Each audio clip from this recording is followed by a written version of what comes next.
ওই তোর আবার কি হলো? স্কুলে একটা দাদা আমার মেরেছে।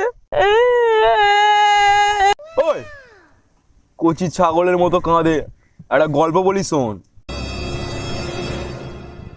তখন আমি ক্লাস 2-এ পড়ি।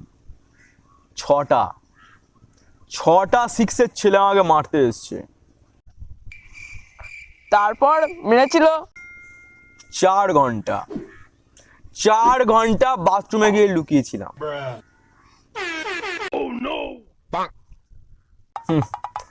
সেসব গল্প শুনলে তোর বগলের চুল খাড়া হয়ে উঠবে।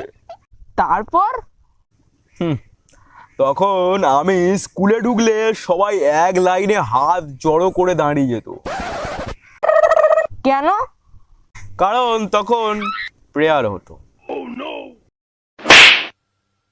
আর একটা গল্প বলি শোন। একদিন আমায় 10 জন মারতে এসছে, এই এত বড় একটা বাঁশ নিয়ে। বাবা, এত বড় বাঁশ! তা তোমায় হঠাৎ মারতে হলো কেন?